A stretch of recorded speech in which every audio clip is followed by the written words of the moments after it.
Hello, everyone. Good morning, good afternoon, good evening. We are here with our friend Chris Porter. Hi, Chris. What's up, everybody? Good morning, everyone. Oh, let's start the vibe. Let's do a quick vibe check. Here we go, vibes. There we go. All right, we're vibing now. We got the music going. Nice. We have a lot of familiar faces in chat.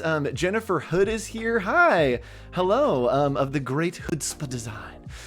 Michelle Roberts, Christina, Win Tran is here. So many great familiar faces and so much fun to see you all here.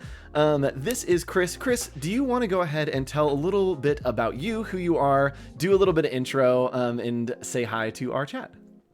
Yeah, what's up, chat? Shout out to Jen. Thanks for being here. We got some goats in the chat. But my name is Chris Porter. I run an independent design studio called Creative Cloud here in Memphis, Tennessee. So what I do is really focus on branding, identity, pretty much everything creative under the sun. And taught myself straight out of college, didn't do any kind of design school or anything, just always had a passion for storytelling and really love doing work that's influential in my community and across the world, really. Big soccer fan, so a lot of my branding has a lot of influences from that. You'll see a lot of crest designs, local teams, some semi-pro, some professional teams, that kind of thing. And so, yeah, I'm pumped to be here. I'm really excited to be a part of this and pumped to be doing this. So, yeah. Yep. And guys, if there are any issues with the audio or anything, this is my first day back in a week. So if there's any issues, let me know in chat. I'll be happy to fix those. Love going on the fly and doing things live. So we have a couple things to go over, but before we jump in, Chris, I want to ask you, what are you up to this weekend? You got any plans on, like, I don't know, Saturday, Sunday? Well, I was gonna sleep in, but okay. Now that you ask, I do remember that there is this kind of thing that was canceled. That's now pretty dope conference that I'm doing. Yes. I think that's what's going on. That's what it is. Yeah.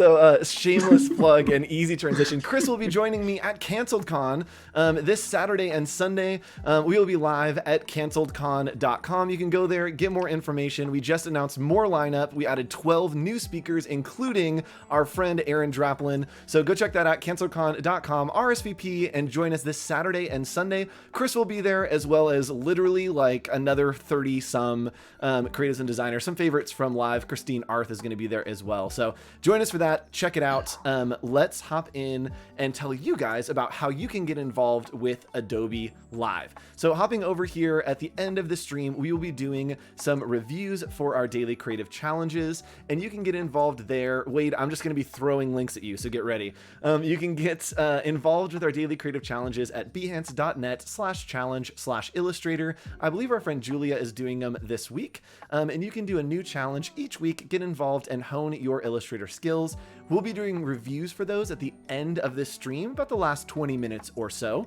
So make sure you check that out. And then another way that you can get involved is to join our Discord community. And Chris, this is my favorite part of any stream. Will you help me as we point above us and support our Discord link right here? Go to bit.ly/AI Discord. And that's how you can get involved. I also feel like the cadence for doing that is a double point with both and then a wiggle. Like you did the exact same thing as I did. Yep. Boom, boom, yep, boom. Exactly. And I feel like every guest that I've had does that, is the double and then it wiggle. If they go double first, then we got some problems. It's true. You always gotta go. The wiggle's too, yeah. It's establish a connection, then get jiggy with it. Yes, every time. Exactly. So go here and get connected there. And in our Discord is where people are posting their creative challenges. They are getting feedback from some of our amazing mentors like Colby and Jack, and our friend Julia and Rocky are in there as well. So we'll be doing those at the end of the stream. So go ahead, do that challenge, even if it's the one from yesterday and you're catching up. Do that challenge, hang out, and put it in that Discord. All right. So it is time now. We are 5 minutes in. I think that's the shortest amount of announcements I've ever had. So we're doing well, Chris. We got a lot of time for you to actually work on stuff. Let's go ahead and hop in. Chris, do you want to tell us about what we'll be working on today, what programs we'll be using, and maybe a little bit about the client? Yeah, so today we're going to be doing a branding and identity whole suite for a really good friend named Kat Pena. She is a huge anchor here in the Memphis art community and just the Memphis community in general.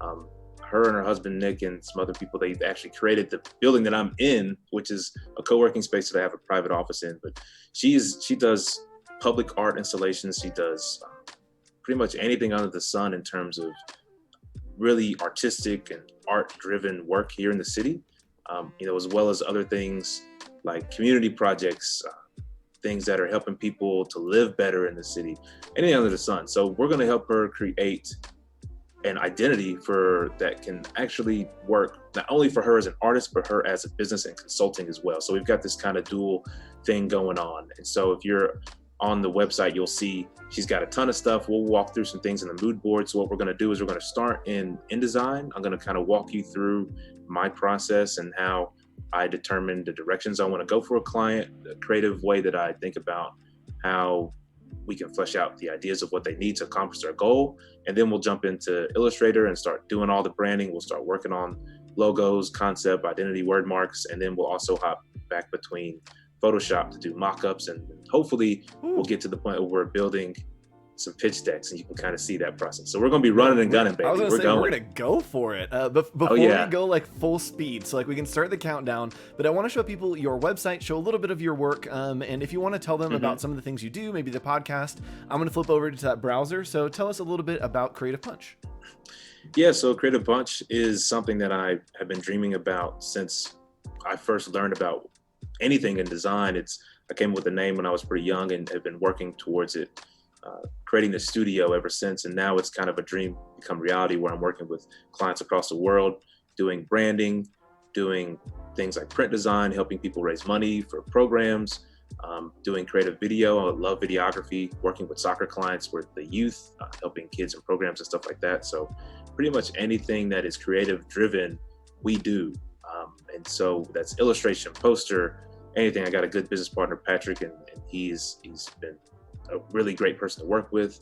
And also another little side hustle dream of mine is creating this podcast called Creative Punch Podcast. And we've got a few episodes out now. Just launched one yesterday with Jordan Wilson. And with that podcast, what we do is we jump into the why behind branding. Cool. So we talk about specific projects that people have done and ask the decisions that led them to make those design choices. So instead of just saying, hey, tell me these tips and tricks, because there's so many outlets out there that are providing that information, that really good stuff. I wanna bring people into what drives a decision to be made. Why is that purple? Why does this look this way? Why did you do illustration over monoline? Why did you use real photography over this? And because sometimes that's client driven, sometimes that's creative driven. And I think it's important for us to understand that there's reasons for these things, even if we might not agree with the design choices being made, at least we can understand why those things are being done. Yep. So the why is so important. Yeah, if you have a good idea with an okay application, still a good idea. So having that why behind it is really important. I love that you're investigating that. And we have an episode here, if you guys want to go check that out, with someone who is in chat, who is an Adobe regular. Nick Longo is there. He runs office hours with me on Fridays, where we give you portfolio reviews. So go check this out, listen to his episode, and then follow up with Jordan's episodes. You can get a whole lot of insight from some really intelligent, great people. All right, let's hop in and hop over to your screen. This is where we push the button, cross our fingers, and hope that it works. Let's see what you're working on. Hey, we did it. We are on your screen. Go ahead and take it away, and I will be here for color commentary for the rest of the stream. Sweet. Well, we're in InDesign right now, and this is kind of just what I would present to a client when we're doing a mood board. So this is Kat here, and this is one of her art pieces that is public, actually right down the street from my office. And so before we kind of really even start looking at visuals, we think about what it is that we're doing, who it is that we're doing it for, and what it is that we're trying to accomplish. So just about Kat, things that you would find about her and her business. She's a public artist. She does fabrication, installation. She's an educator. She's a fundraiser. She does a lot of different things that are really artistic driven and building up in the community. And that's what the services she provides are these public art programming, management, engaging the community. She also does the design and actual collaborative research too. She brings in more creatives to work with her. And this is more about whenever I meet a client and have those conversations, I put in some personal things of what I'm assessing about them, So I know Kat personally, and she's an awesome person and has a great family. She's an advocate for people. She's super vibrant and fun, and just love talking to her. Her art speaks for itself. She's a big animal lover, which is cool because her name is Kat, and she has like a bunch of cats. She had like a bunch of little kittens in the office for a few months last year, which is really fun. Heck yeah. They love being outdoors. And then just the mission. So we've got these two things that we're trying to display with this brand, which is Kat herself as an artist and the services that she provides as Kat Pena, as the programmer, the community engager, the consultation. So I don't want the brand to overshadow her art. I want what's important to be the focal point. So I'm not trying to create this really flashy thing, but something that she can use and actually apply it well. Yep. Abstract is really fun. Yeah, that's an interesting perspective for doing branding for a visual artist, is like, oh, my branding needs to be less than like what she is putting out visually. That usually it's for like a product, right, that we're doing branding that's like, oh, we need to do some visual for whatever this product that isn't visual. But it's like, oh, I'm creating something that literally needs to be not as visually interesting as the work that she is doing, so it can highlight. Yeah. That's crazy. Yeah, it's one of those things where you got to really think about the client's needs when your branding is going to be seen, where it's going to be used, and primarily on the website, on business cards, possibly some merch, like maybe a hat or polo if she's doing it, folders, things like that. Yep. So what are some creative ways that we can showcase her art rather than just putting just a typical picture up, Yep. So that's kind of what we're doing with this brand, and we want to portray professionalism and put togetherness, because she's going after big grants, big projects, and when you go after that, you want to put your best foot forward, and I want to represent her well and want this brand to represent her well. So that is our mission. Give her the creative punch. Give her the creative punch. Oh yeah, these are some examples of the work she's done. This here is one of the most dynamic pieces she has. It's there's more to be proud of. It's elevated streamer installation. So this area of downtown Memphis is really known for automotive history and everything. So this kind of brings you back into that. And when you're driving under it or you're walking under it, you can hear the streamers go shh. It's really peaceful. So that's pretty awesome. This is Crosswalk, another view of that updated. Then she helped bring in other artists to do things like the Collaboratory, which were a group of artists that did many pieces around the city, such as these garage doors in our community. This here is, I'll zoom in a little bit so you can see it better, but this here is like a bus stop where people can like pull it down and sit there while they're waiting. So things that are engaging and helpful in the community, and not just cool. Like a painting, And this one here is another community engagement where she created this umbrella system that were housed at different areas of town, and what you don't pay for it. So let's say it's raining and you're walking down the street, you can just grab an umbrella, you can use it, and you can put it back in the deposit at another location. Oh, that's so great. Yeah, things like that is kind of what she specializes in. These are just some questions that I ask. I'm not going to really go into these, but I'll leave it up here in case anybody really needs to screenshot it. I'll give you 3, 2, 1. All right. Gone forever, you missed your chance, guys. But here, what I'm going to do is I'm going to focus on creating 3 concepts. I've kind of already thought through the naming and the ideation behind them, but we haven't done any design stuff. So the first one is just her name, Kat Pena, Art and Consultation. I think that's kind of the subtext, sub headline, that I want to portray. And what I'll do is I'll pull up my library here, and I've got a suite of libraries, as you can see, but pull up hers. I've got a few imageries in there already, but for each one of these, when I find one that I like, I'll drag it into this library, so that way I don't have to keep flipping back and forth between something, and I can bring that back in. So with Kat Pena, I really want it to be, the focus is her name, but I'm thinking, okay, maybe a word mark and icon, maybe just a word mark. So I'm not totally sure yet until I get in there and do it. So I know I really like these two here, how this angle is simple, but it's got this piece of art within it, and that could be used for something. So I'm gonna, drag that into my library. I like that. I like this forward just because it's simple, it's legible, but it's not just typing. Yep, and I like something that you're doing too that I think a lot of creatives miss is when they're doing mood boards, they'll find things they're like, oh, I like this, I like that, oh, this is cool, this has like the right vibe. But I love that you're getting things for specific things. And you're noting that mentally. When I do mood boards like this, I'll literally write on there like, this A is cool, and like, oh, the way that they're doing this. So it's not, hey, I like the whole thing. It's this specific part of this is interesting to take out as an ingredient and then put into the dish that we're creating to mix these different ingredients together. But you're taking inventory of what's in your creative pantry per se with these mood boards. I love that. Yeah, I think that's exactly the way it should be. It shouldn't be something where, oh, let me just take this and do it. It's something that should inspire for a specific purpose. That's one thing that I'm doing with Creative Punch, and the whole idea behind it is design with a purpose. It's effective, it's communicative. Whatever your goal is what we're trying to accomplish. So I love this Artworks logo, how, it's just so simple, but yet also just creative. So this is really inspiring in terms of that way. And I love that it's geometric. Kat has a lot of geometric stuff in her designs. I'll scroll back up. You can kind of see that. This is the building that we're in right now. My office is not in this picture, but she uses a lot of geometric stuff. So, we're, uh-oh, I think I got a little, sorry about that. Someone was calling me. Oh. And I got a dual audio thing going on here for a second. Oh, that's sorry funny. about that. Yeah, but I'm back now. So I really like this logo here in terms of how they're taking one specific letter and giving it just total flat. It feels like there's an opportunity there.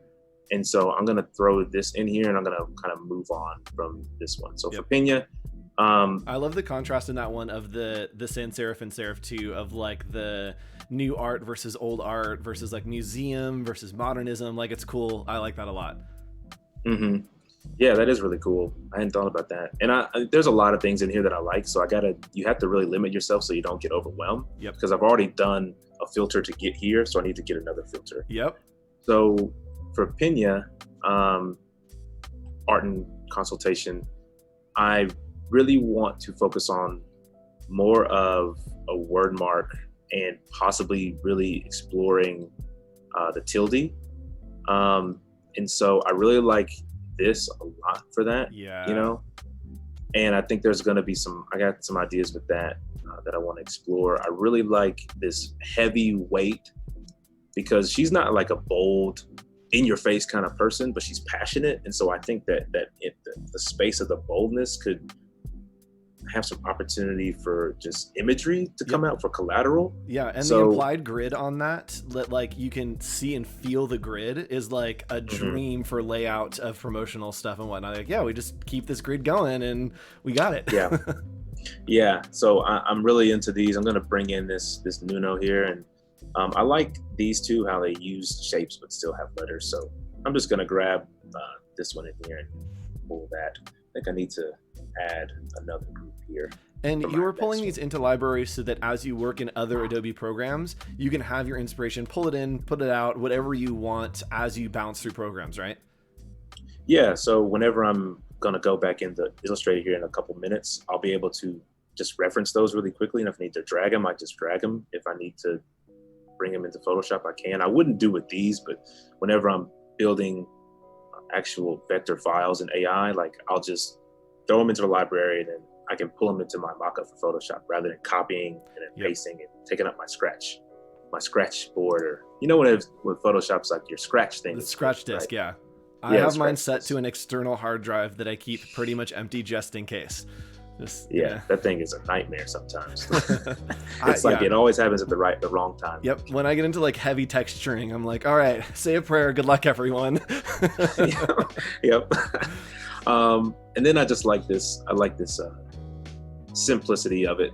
Very elegant and non-invasive. So I'm going to throw this in here too. I'm going to throw the mod in there too, just in case. And I love you're pulling emotions yes, it is these images, but it is mostly emotions that you're describing, that like, ooh, the serenity of this, or like, ooh, the boldness of that it's these emotions you want to convey that I'm guessing are what she conveys through her work, what you feel you're translating into a brand. Yep. Mm-hmm. And then the last one is gata. So, you've got this Spanish influence of Pena. Her name is Kat. The female Spanish word for cat is gata instead of gato. Fun. So I really like the idea of that. And I'm thinking about these double A's and how, because in the other ones we have like art and consultation, which is pretty straightforward. Like, that they do art and consultation. But this is like, okay, can we do something with this double A, like art accomplished? Like, I think that's pretty cool. Yeah. Way that you could communicate what she does. Like we do art, I'm an artist, I get art done. So I like this double A. And this one's the ATA having the like geometric overlap in the letter forms could be magic as well. They're just like, it's not going to be problem kerning. So you're like, oh, cool. Literally the worst problem kern of two A's. Yeah. I have the perfect T right in the middle. Like, unless it was a Y, it couldn't get better. Yeah, I know. I love when that works out like that. Yep. Definitely kerning is it's a problem in itself a lot of times. Oh, yeah. So with this, I'm not an illustrator myself, but I draw inspiration from illustration. So Kat, her name is Kat. She has cats. She loves animals. I love the ears on this cat. Like, I love that the double A reminds me of these ears and this like cat eyes. So I'm gonna throw these in here because I just think that's cool. I like this. I think this is a bit too bold, but if I'm looking for a cat icon, maybe something like this could work. So I'm going to throw this in here, but I really like, again, back to this artworks. It's already in here, so I won't throw it, but I like that it's simple and there's space to imagine in these A's. So I really like these. And then you just have like a notes thing if you send it to a client, so that way they can see it.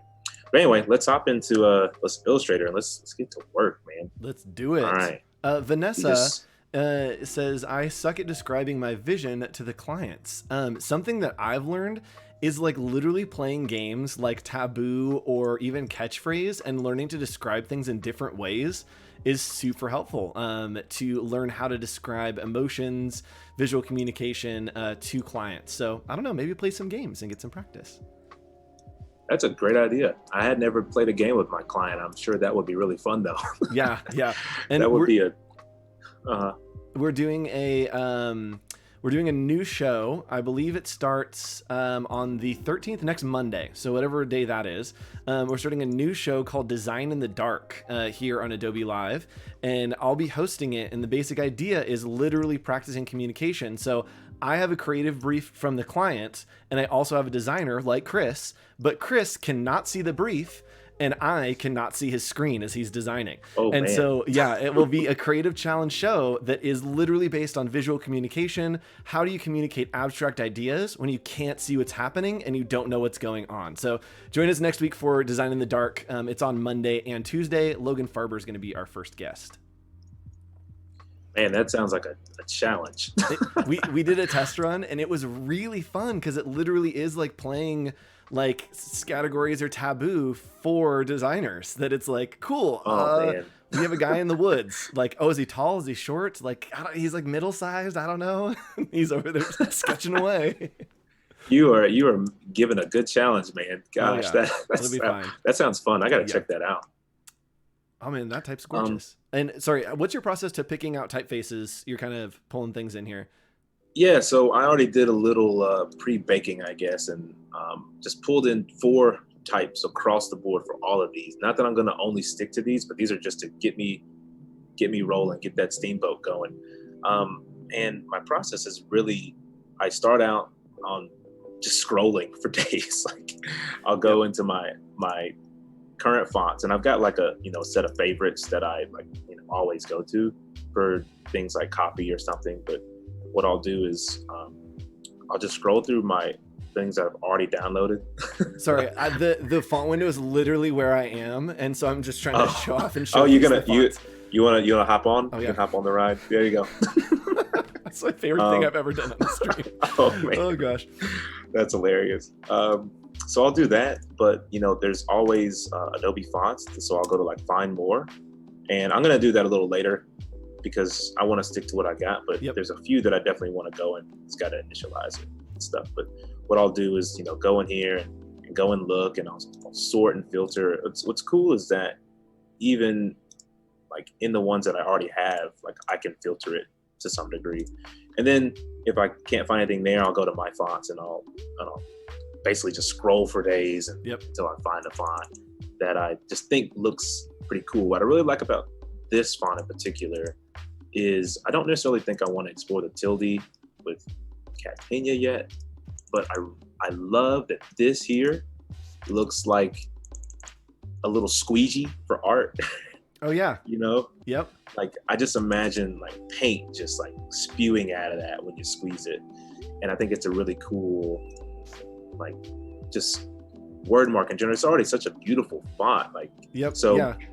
And you talked a lot about the A's being a thing, and even though it isn't the Gata that we were looking at, Gata, like those A's have so much character that like there's potential to like explore different things with that A because it's gorgeous.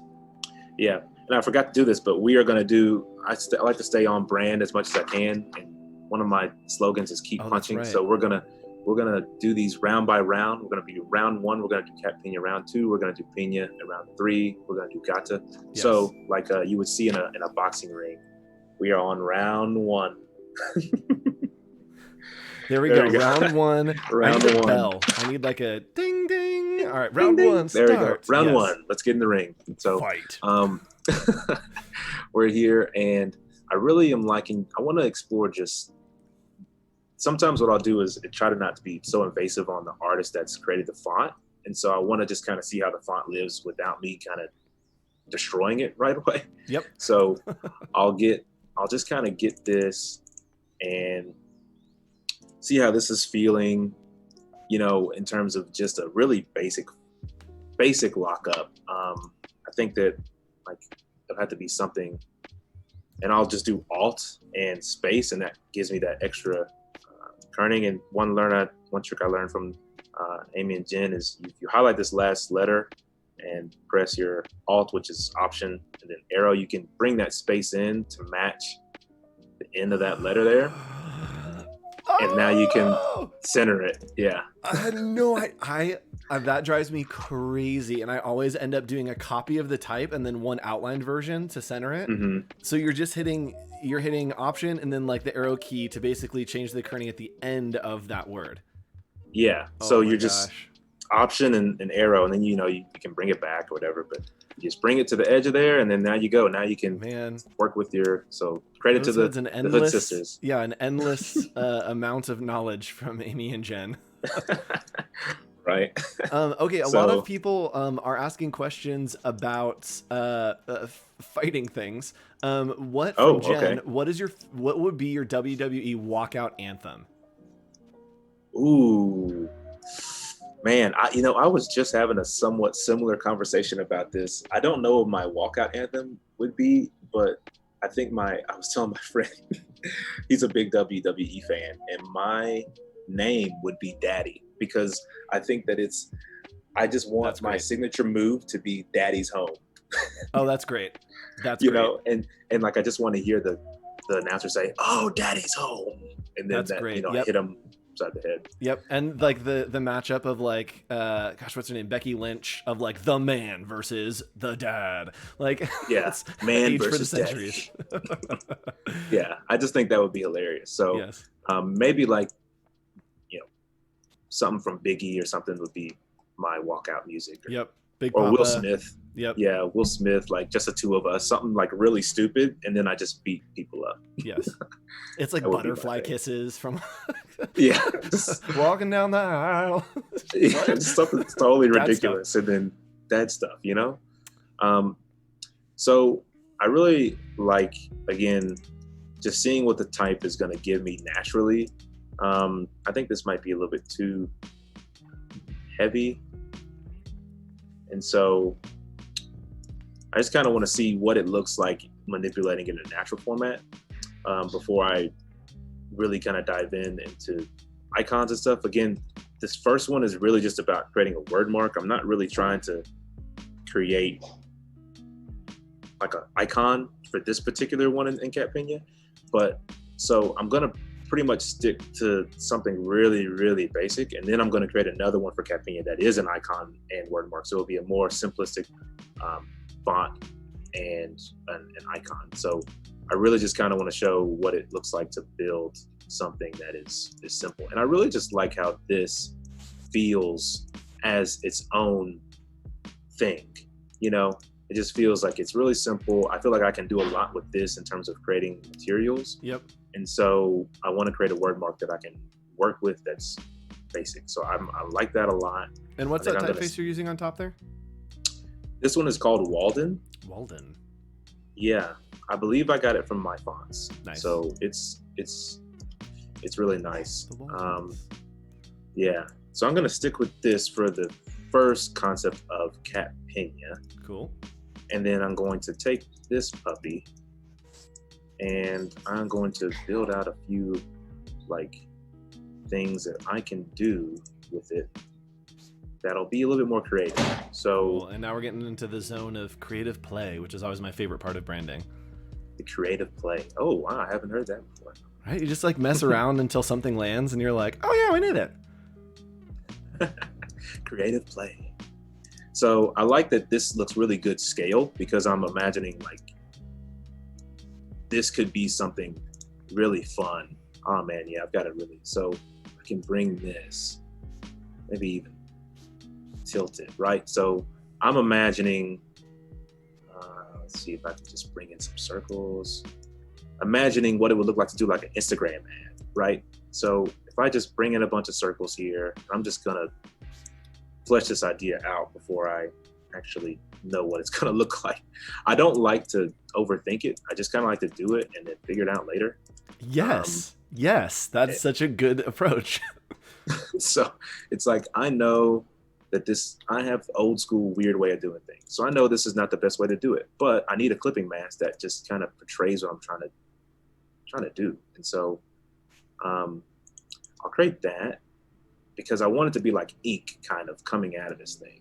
Yep. So I'm not going to overthink it. I'm just going to try to get it to where I can figure out if it's going to look decent, you know, when I actually design it. Yep. So I'll just do something like that. It's this moment of like, do I hate it? I need to prove to myself that I don't. And then you're like, okay, don't hate it. Now it's time to actually make me like it. Yeah. Like, what is this going to look like? Is this going to look like what I think it looks like? Yes. Or is it going to look, you know, way worse? Oh, I grabbed the wrong thing. Okay. Question keeps popping up from our friend Nick Longo. What's your favorite Spider-Man movie? Oh man. What's up, Nick? I knew you hop in the chat. I'm a huge Spider-Man fan. Humongous. Yep. I would show you my Spider-Man collection here to my right, but that would disrupt the whole flow. Spider-Man movie is gotta be Spider-Verse, I think. Oh yeah. I think Spider-Verse is number one. If we take away the animated version, then it's gonna have to be Far From Home, because I love the way that they did Mysterio. Yep. I love the way that Tom Holland plays it. I love the way that he kind of comes into his own with this thing. So that's gonna have to be my ones. But nice. Anything Spider-Man. I love the video game. Yep. The new Miles Morales is coming out. Yeah, I'm gonna be playing that like crazy. Yep. So this is kind of what I was thinking, you know, like, does this look like ink splattering, or like someone pushing out ink just without actually designing it, or does it look like a fart cannon? I don't know. That's the ultimate design. Yeah. Is this a great eternal brand that is timeless, or is it a fart cannon? One of the two. Yeah. Who knows? You know, but I like the idea. I'm feeling that it could have some potential, you know, with that whole thing. Yeah, it feels inky for sure. It feels inky. And so, you know, not always your first idea is going to be the greatest, but if you can just embrace some of the weird ideas and embrace some of the bad ideas, you might get to a good idea. So this is kind of what I was thinking with this. And what I'm going to do is, before I get too far into this one, I am going to create a new layer called Cat Vignette 2, because I'm going to let that one marinate and sit in its steam for a little bit. And I'm going to go to another layer here, because there's an idea that I really want to try out. So what I really love to do in branding is making a really nice icon. So I want to create an icon that is going to allow Kat to portray her art in really cool ways. And so my logo is my initial CP with a star, and Chris Porter, Creative Punch. I love space, so that star is just a hint of space. I don't know anything about space, so don't ask me questions about space. I just love space. Space is great. Space is great. I just think it's cool. It's fast. So I love the idea of creating something that's a CP, but because I have a CP logo, I'm trying to be super abstract with it. So I'm going to look back at my mood boards here, because I love this angle. I love this Portland Museum, this artworks. I love that there's space. I love that you see that's an A, but it doesn't have the hole, right? It doesn't have the hole in it. This angle, I just like that a lot. So which font is this one? This one is Rockford Sand. So this is a new font that I haven't played around with, that I'm pretty excited about. Ooh, Open Frontier. I don't know why I'm excited about it, but I am. Oh, it's like getting a new toy at Christmas. You're like, all right, what can we do with this? Yeah, I just think that I like its simplicity. After zooming into it, it's got these curved. I don't want curved. I want hard edge. So I'm probably gonna have to remake this, but I like this is a good baseline. That's always the hardest part when you find type that you're like, it's perfect except for this one little thing. And I'm gonna have to go in and change all that little thing. Like, sorry, type designer, I love it, but also I want it just a little bit different. Yeah, I know. That's why I try not to be too rude when I'm destroying fonts, because I'm like, man, someone spent all their time on this. But there is a font that I have that could work. RM New is that one. I can't think of it off the top of my head. It's not Acumen. Maybe it's in my favorites. Oh, and because you're using an Enye, you're going to have to find type that has international characters as well, that isn't just traditional Latin alphabet, which can be hard with some display fonts. Yeah. So there's a whole nother avenue with that. Fun. But, yeah. Thanks for bringing it up. Yep. No problem. I got you. Just making sure you know what limitations you have. I'm just here to kill your dreams. That's what it is. Please do. I really like Galano. Galano is another one that I've used for some print, and it's very similar to this one in terms of simplicity. Like, you can see these similarities, and it's a little bit wider. It's got that hard edge to it. I don't want this. I want it to be, a tilde. Squiggle. So tilde. I was going to call it a squiggly squoo, so that's good. Yeah. Hey, we're gonna explore something, I think, with a bunch of tildes in a second. So I'm pumped about the tilde. So I think if I take this font, not do that. That's a move. If I take this, I'm not doing that. And I just dissect it a little bit here. I bring the C and P. So I like that they are the same. But if I'm looking back at the mood board, right, we've got this filled thing. So I'm envisioning something that we're making an icon. I'm envisioning something that is totally half of this. Okay, so let me go back up there. This is, all right, I think I got something. So let me make an O. All right, this isn't a perfect circle, which I like, but let me copy that, delete that boy, do that. All right. So that could be a C. Yeah, I'm into it. Could be a C. It is the idea of the form of a C. Yeah. That could be like a P. You know? Oh yeah. So it's like, okay, that could be something there. Really simple, but that could be something. I wonder if. So I also use a gamer mouse when I'm designing. I'll pull it up so you can see it. So this has got all my keyboard shortcuts program per program. So it's different for Illustrator, Photoshop, InDesign. So I don't use keyboard. That's why you won't hear me typing. It's got 18 buttons. That's insane. And so when I am doing this, like I'll copy, paste. That was all with my thumb. I didn't have to move. That's amazing. If I'm doing Alt to drag, I just press number 10. Oh my goodness. The muscle memory on that must be totally insane on your thumb. Yeah, I feel like I have a stronger hand like after doing it for so long. And this is just a Razer Naga mouse. They don't really make them anymore, but you can find some on eBay if Chad is interested in that. So I really like this a lot. And I like that it could be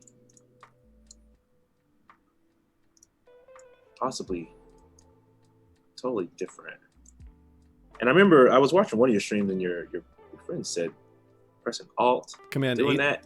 Yep. Yeah, and like it's still there. So oh yeah, watch more of Andrew's streams. You'll learn stuff. Okay, so I wonder. That thickness of that like circle just feels super fun. I don't know why. Like it's literally just a circle, but somehow it like feels super fun. This one or this one? This one here? One at the bottom, yeah. Just like the thickness and like the balance of it is like, oh, that's a fun little circle. Yeah, I just like that it's simple, but could communicate really easily. And I do things kind of like the slow, long way because I want to really marinate it in a lot of times. So I'm gonna bring that. Let's really get close. Let's get close. Ooh. What are we working with here? Is that aligning? Yeah, let's get in the nitty gritty of this thing. Here we go. I like that, like, anytime I'm working or a guest is working on the camera, like, it's set, and then when you really get into it, like, they slowly start to disappear because you just get closer and closer to the screen. I do it too, that I'm just, like, talking really loud into the mics. I'm like, oh, the mic's right by my mouth now because I'm leaning in to look at some detail. Well, the closer you get to the design, the more money you make. So it's true. That actually was, I think, in our episode that we talked about on Office Hours about money, is the closer you are to your screen, the more expensive the project gets. Yeah. Yeah. So, put that in your notes. And when you do your pitch decks, just, take screenshots of how close you are to the screen, and they will just give you more money. Yes. It's crazy. But I really like this. I do too. I like that it's got. So does Amy Hood, by the way. She digs where this is going. Thank you. Amy's the best. What's up, Amy? What are you up to? What you been doing during quarantine? They got a new video series out. They do have a new video series. Yeah, if you guys want to check it out. That. Yeah. Just chat. It's check it out, chat. Go check out their video series. It's on their website ? Also going out in the CancelCon email later today.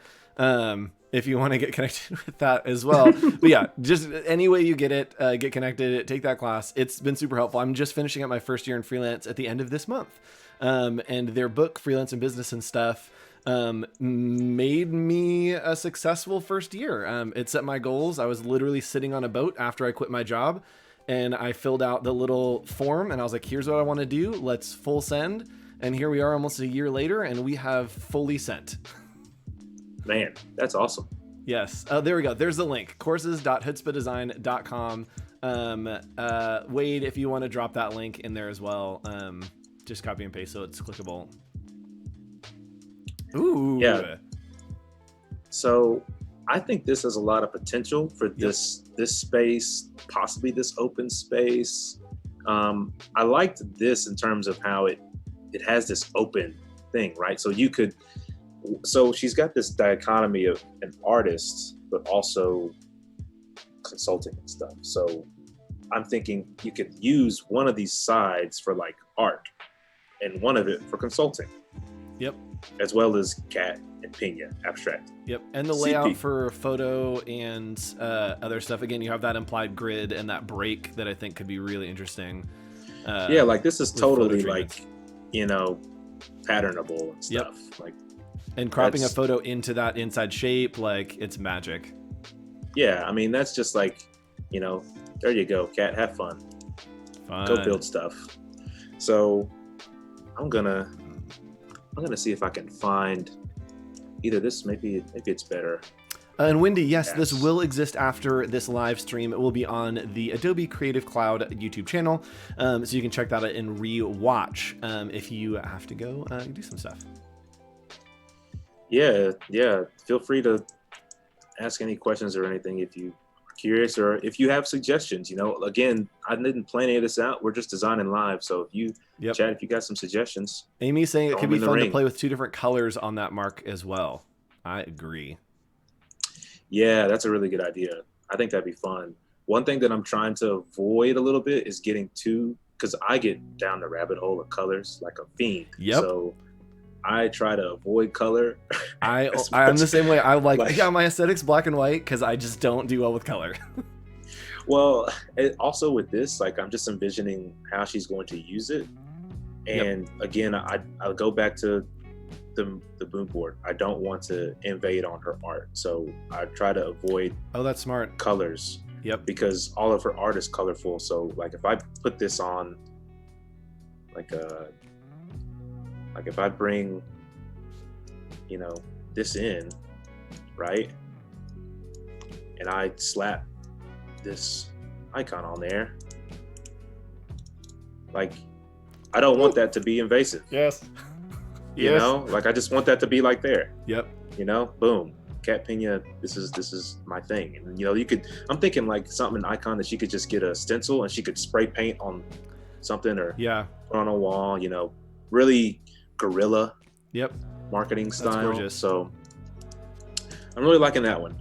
So what I do is when I really start liking something is I throw it on stuff. So what I'm gonna do is I'm gonna try to nail down this word mark to tag along with it, and then I'm gonna hop back into my pitch deck, which I'll swipe over real quick. There we go.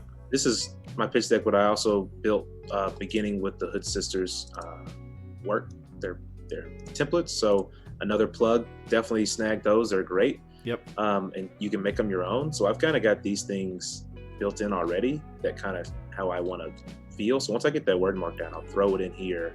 So once you like it, what you're saying is you're going to put a ring on it. That's exactly what I'm going to do. Yep. Oh yeah, I'm going to put a ring on or whatever. Well, technically the client has to put the ring on it. So you're just, that's true, sitting there on your knee. Yep. With 3 different ring options. Please love me. Which we talked about this actually in pitching clients, is like, don't keep proposing after they've said yes. I've been in so many and seen so many pitches that I'm like, please stop talking. They already love it. You're trying to sell it too hard.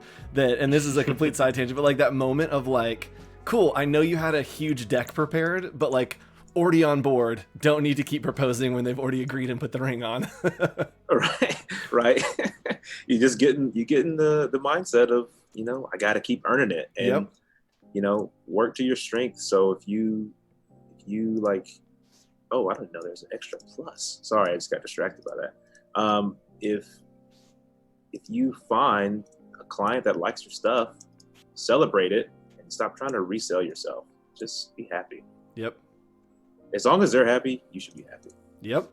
For the most part, unless they, you know, butcher your work, then just take the paycheck and get out of there. Exactly. Yeah. That's when you go to Chipotle and you're like, I'm going to take the money you gave me and eat my feelings.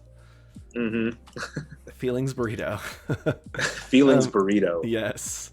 We got about 45 minutes left until our daily creative challenge reviews, so make sure you get those in. Hopping back over one more time, you can check out bit.ly/AI Discord right there. Get involved and drop your challenges into our Discord to get feedback a little bit later today. You also can go over, this is the podcast, go over to behance.net/challenge/illustrator and find out what the brief is for today. So get involved, do those challenges, and be our new best friends by getting involved in those daily creative challenges. I ran out of things and I felt like I needed another one. So best friends is always an easy jump. No, that was great, man. You did fantastic. And so people are asking a little bit about maybe pitching process. Do you do 3 concepts every time? Do you do just one sometimes? What's your process? It depends on the client, what they want to pay for. Yeah. I don't guarantee anybody any amount of concepts. I believe that one concept has value. Amen. And if you want multiple, then there's multiple values. So I never have a set price on my website. I like to be accessible to small businesses. So, if a small business needs really good design but doesn't have a big budget, I can adjust the amount of revisions or the total scope of work deliverables to try to meet them where they're at and provide good design, and try to do a lot of the work up front so they know what they're getting rather than like going through tons of revision rounds. Yep. But I typically like to always try to at least have 2 to 3. That's my baseline. It's 2 to 3. I don't ever say you're getting 2 or you're getting 3. I give myself a range because I don't believe that you should stifle your creativity while also burdening it with having to create things. If you work really hard and you have a skill set and you learn that you can create a logo within 2 or 3 tries and you did it and it works, why would you burden yourself with having to make 6 other ones for a client that wants to see 6? Exactly. Yep. So when you have it zoomed out, and this is going to be my unwelcome, unasked for art direction. When you had it zoomed out, it felt super modern and minimalist, and it could be cool to basically take the essence of those letters and do the half circle with just the line for the G, and then just the V upside down shape for the A, and then just a vertical with a little thing at the top for the T, and make it super the essence of those letters without some of the crossbars, without some of the extra pieces, and then just make it those simple shapes. Because I think some of the things you'd seen were those simple shapes just broken down into the half circle and the rectangle and the triangle. There's a lot to play with in those letter forms right there. Yeah, exactly that. Yeah, I forgot that we had that I agree. Mood board, yeah. Yeah, I agree. And so we're moving into round 2. There we go. Ding, ding, ding. There we go. Round 2. So we're going to round 2, and this is a new font, by the way, by my homie Patrick Weber. This is called Machine Shop. And so if you want to snag this, follow him Instagram, Alphatone Design Co. That'll be released fairly soon. It's pretty dope. It's based off of a typeface on a building here in the city. So nice. Sick. Anyway, I love the idea of that, and that's kind of what I want to explore with this. I really want the spaces of the letters to be opportunities for art to show itself. So I'm thinking a GIF where she can just have the spaces of the GATA where it's just swapping pictures of art, constantly just fun, totally swapping out. So I want to go and just basically create this out of basic shapes. Yes, and I love the idea. And again, I always jump past whatever this actual logo is into the layout application of full-size photo with just one of the geometric shapes in this kind of giant scaled kind of crop, that it's this photo with just this white the A in there, just the thing of the T. There's a lot to play with those geometric shapes that could just be design elements to help build the brand.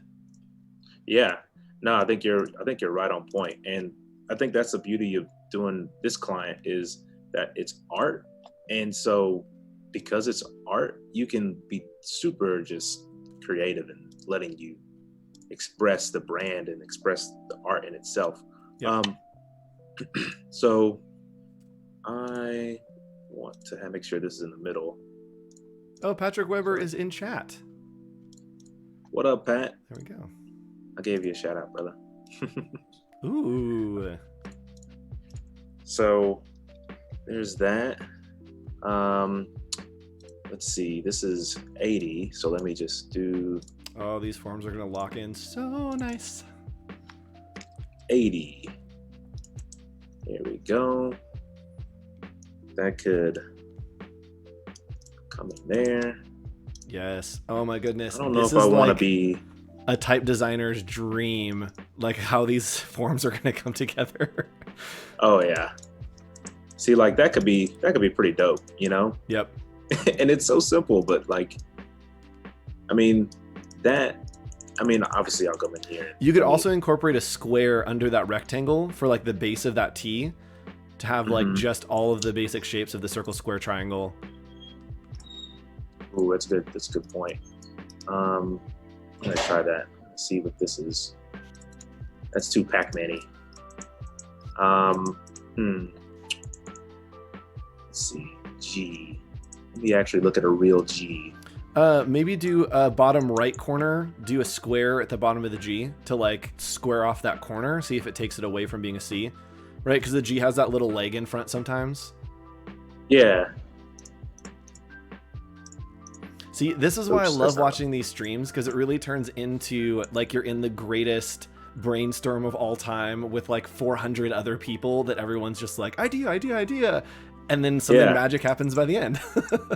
Exactly. It's exactly the way it should be.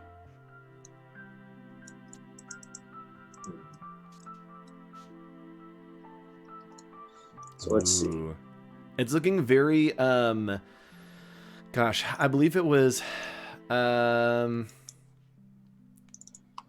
gosh, I want to say it was Cassandra. All right, because I love you, chat, I'm going to do some research and I'm going to find something and I'll show it to you as well, Chris, so you can have some reference. There's a typeface that was created, and I believe it was created by Cassandra, that is similar to this, that could be inspiration. Yeah.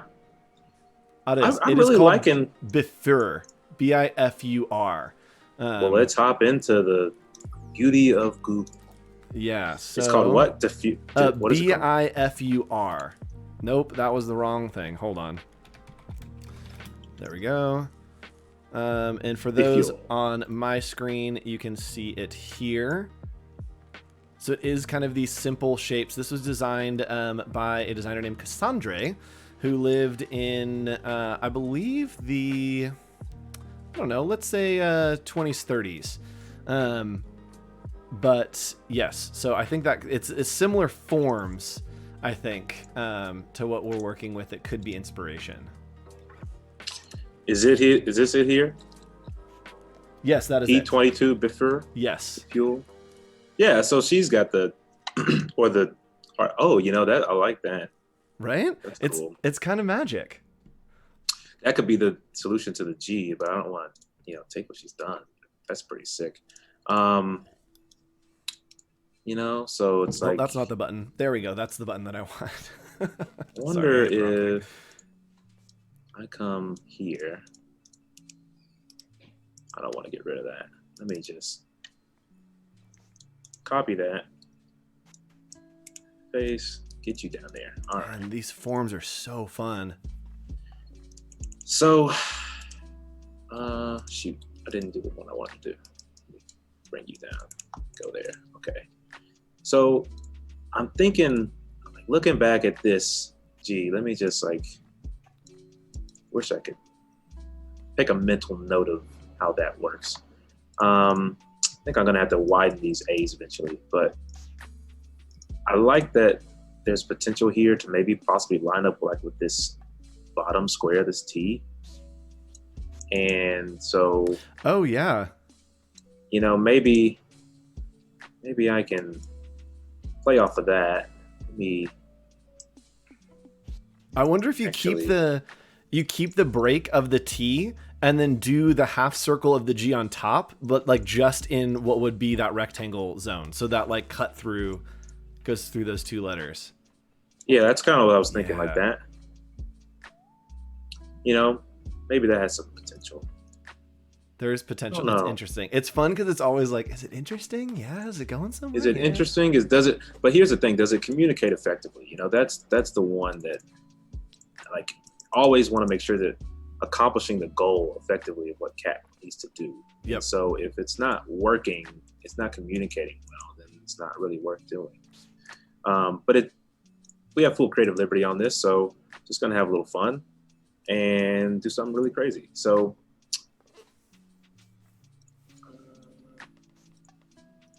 and yes, Giratima, this was actually before Bauhaus, I believe. Before that kind of style took off, Cassandre was doing some work. And London Underground was, his last name was Johnson. But yes, it was inspired, I think, by the work of Cassandre. That was a little bit later as well. Jennifer Hood says, ooh, which is my sentiment as well. I think we're really getting into somewhere interesting. And again, for those of you that are just getting into design, that are wanting to learn, this is what it's like. It's like, is it bad until it's good? That it's like kind of interesting, you know, that story that some person at a party's talking and you're like, oh my gosh, stop talking. And then they're like, and then I found everything that I've ever wanted. And you're like, okay, what now? That's what we're looking for, that moment of magic. Yeah, you really want to try to find just, when you see it, you know. And so I'm going to go back to Galano because I remember Galano had a great shape to it. I'm curious if I can somehow make this G from Galano bring me the love I'm looking for. So let's see. Jen says, what if the foot of the G is the same as the stem of the T, the same like width? So we can keep that. Bring another oh yeah, that down. G is really nice that you just pulled in. Yeah, Galano was one of my favorite. Like I did use it for some print stuff, and it just was stunning. So I'm a big fan of that font. Yeah. So you know, that's a good idea. If I bring that, I wonder if I can bring in another kind of square here. That's white. I wonder how that would impact this whole sucker. Like, see, that could be something. That's a great pattern to use on something else. Like that could be an extra supplementary mark or something.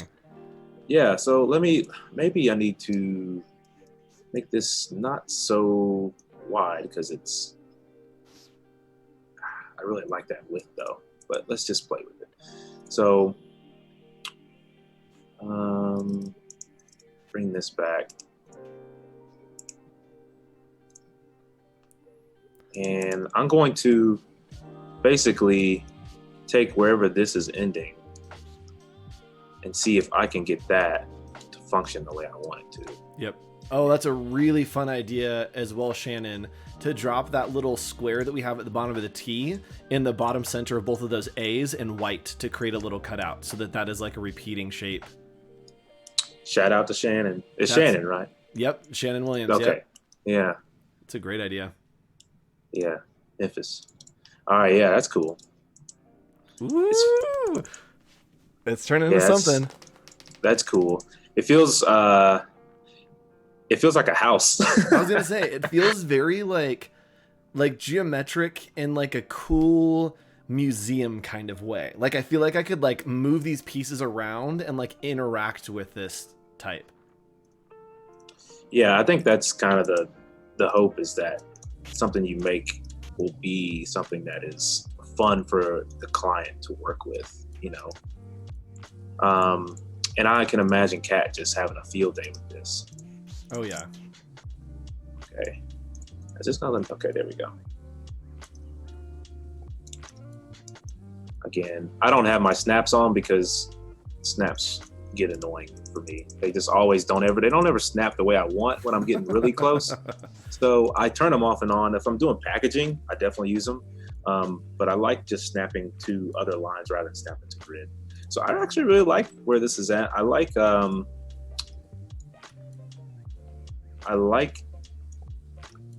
gonna see it with and without those blocks. Okay. I like that there is a distance between like where you are and like 5 inches back that somehow tells you if it's good or not. That like you look and you're like, okay, and they're like, okay, yeah. Yeah, I'm a leaner, man. I'm a leaner. Yep. Yeah. So sorry if I get really big in the chat. Oh no, I was doing the exact same thing. I really like. I'm feeling the way that could be fun. So what I'm gonna do is gonna expand that. Let's see.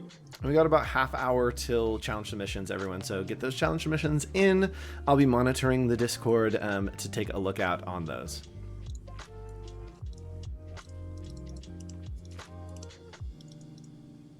All right. So this is where we kind of really get into the test.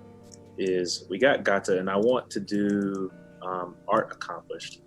So I want to look back at my mood board really quickly because I liked something. I don't think I put it in. Oh yeah, here we go. I like this, how you've got that splash of color, but black, and you've got this here, like telling you what it is. So I like the idea that art accomplished could be kind of like that call to, hey, this is what we do. And so if it was like lined up kind of randomly, you know, and maybe a little lighter, a little bit more kerning. I don't know if this is the right font. Maybe I go back to Galano because that seems to be working really well with this geometricness. I like the contrast between the like futurist and then balancing it with this like kind of modern, that they both feel current, but one is like, oh, this is like the experimental, and then it's like, here's the grounded kind of thing. Also, if you guys in chat are hearing weird noises, my neighbors have decided to just like leaf blow their driveway, and someone's doing construction outside my window. So that's what those noises are. If you hear some weird things, it's not on your end. It's definitely outside my window. Man, that's hilarious. Oh gosh. Okay, I think that I'm into this. I'm into it. So, and you know, the beauty of doing this where you have them on different layers is that I've totally forgotten even that we even did this thing. We had like another, I know there's another good idea that was just I totally forgot about this idea. So yeah, I'm really into this one, at least for now. And what I want to do is I am going to throw it in my library, and I'm going to see what it looks like on a couple overlays. Ooh. So let's get into it. Let's see, this is got to throw that in there. Let me come back. This. Again, I'm gonna have to explore this last option that I'm really excited about. I just got an idea, but I'm not gonna let that creative thing go too crazy yet because I want to do this first. But let's see. Library, and this is how I build all my pitch decks. This is how I do anything, and I'm gonna fix this tilde, but just to get it in here. Throw it in there. All right, now let's go over to this, and this is concept 1. So what I'm gonna do is, it's already waiting there for me. Come in here. Let me just of InDesign. Place linked, and it's there. You know, yes. Boom. So let me. So you can. Okay, so if you click on that frame that you have, right, and if you right click, go to frame. Options or fitting and then frame fitting options at the bottom. You can set it to auto to whatever it is, so that you can, if you save this template, whenever you put something in there, it will automatically do that, so you don't have to scale it as you go. Magic. I know. That's it. That's what this show's for, is like two people. All right, guys. Well, I'm going to see you later. I'm going to head out. Thanks for joining us, everybody. Let's go. Yeah. All right, let's head out. You know, we did it. So I really I love how this feels with her, you know, and so I'm really into that. I'm just going to. It has like a lightness and a breadth to it as well, that even though that line is heavy, it still has a nice, like, I I don't know, like airiness.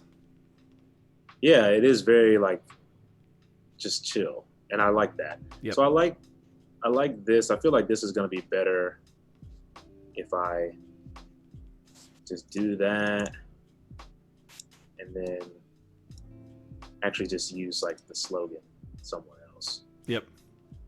You know, like there.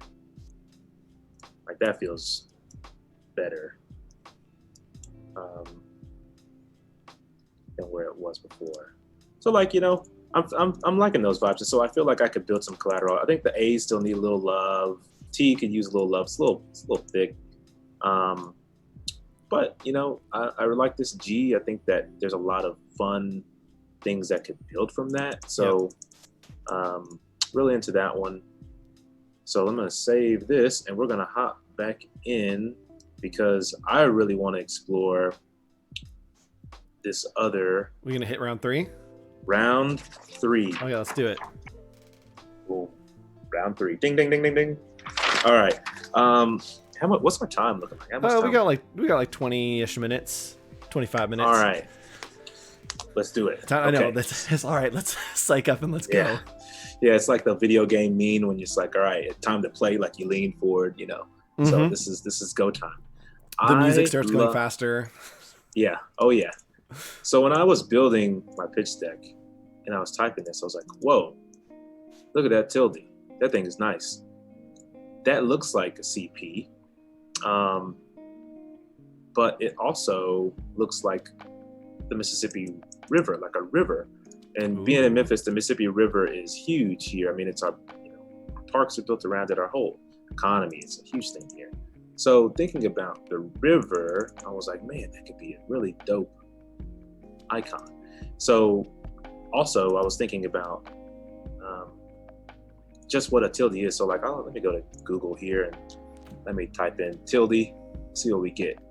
So that's a little thin tilde, several uses, character name, Spanish, Portuguese, title, superscription. I'm curious. I had heard about a thing, a double tilde. So a double? Yeah, it means approximately equal to. Tilde is it's like an equal symbol. So I like, if we're thinking about what Kat is doing, she's got art and she's got consultation. She's trying to merge these two things she does into one. She's got one tilde in her name, but she could have a double tilde for the double things that she's providing the clients. Also referencing to the Mississippi River, how flow it is, how inspirational it can be. So I really like that.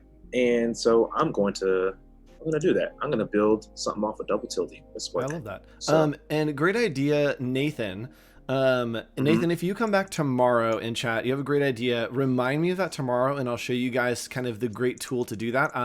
So his idea was basically take pictures of her work and maybe incorporate the colors from those into the color palette for the brand. And I do that as well with a lot of my clients, especially if they're location based. I will take pictures of the houses in the areas and then pull color schemes from the common house colors in the area. And so tomorrow, remind me, I will show you color.adobe.com. You can upload photos and it will pull out the color schemes for you. So come back tomorrow, remind me of that, same place, same time, and we will cover that tomorrow. Great idea. Yeah. And if I were to do that, one of the things that I would do it from is probably one of my two favorite pieces of hers, which are these two, which is There's More to Be Proud of, and then this crosswalk for UTHSC, which is a health science center here in Memphis. So heck yeah, just really two pieces, beautiful. And also, I don't think I had the color palette of our building, but it's like a dark teal color palette. So we'll pull from that too. Yes. But tomorrow, yeah, that'll be more. You have to come back. Tomorrow. A little tease to keep you interested. Yeah, there's a teaser. Okay. There it is. So I really like these tildes. I like the idea behind them. I'm wondering if I can just build them a bit. Ooh, better. That's the designer mindset. I like this. Can I just make it? Yeah. What if it was mine? So let's see. I can build it appropriately. Right? So if I'm imagining how that tilde would work. Because I want it to kind of be equal. Like I want it to be symmetrical. That's what I'm trying to say. Be symmetrical. I don't want it to be kind of like a brush stroke where it's got a thin center or anything. Like this could be cool. That could work. Like I could come over here and do a double tilde, and that could be something. Yep. Very rivery. That's pretty cool. But I'm curious what I could do. What is a geometric what does a geometric version of a very organic shape look like is what we're kind of exploring, right? Yeah, exactly. So if this is flowing here, it needs to flow to where it can go there and come up. So let me do that. Make sure that's in the center. That white. Let's do the same here. Tell me more. All right, so we got a little something there. Like that could be a little abstract tilde too, CP. That could be something cool. And what was which is very similar to the other one. The AP, we had an AP like tagline that we were working with, right? Art something. Yeah, art and consultation. Okay, cool. And then there was art. Sorry, I just blanked. Let's go back. Because I can totally see the like top of the A in that mark. Art accomplished. Art accomplished. Okay, cool. Yeah, I can totally see, right, like a lowercase a, like it's a crop of just the top half with that little stem coming up, which is really cool. Oh, yeah, here? Yep, because you have the vertical kind of overlapping there. Yeah, that's cool. I like that. I wonder if... I also just get into like the weeds, and then I get to a point where, oh crap, how do I make what I want to actually just be there? Yep. So if I just get rid of that. Again, I don't do things the right way all the time. I just kind of get it design to get it done, Yep. As long as you get it done, it's right. It could be kind of fun. Isn't exactly my idea, but you don't have to stay with how it was going to be. We want to make this the same height as that, even though it's a terrible number. Just do that. And then let's bring this to be the same.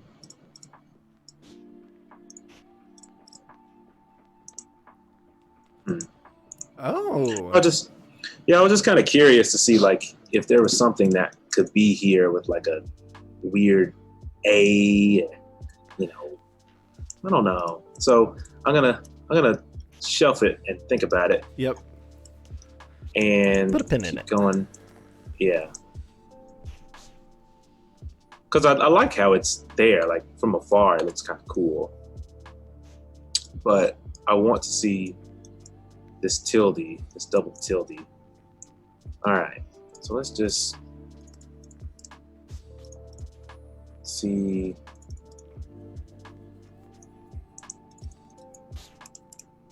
Get this as one. Think about you later. All right.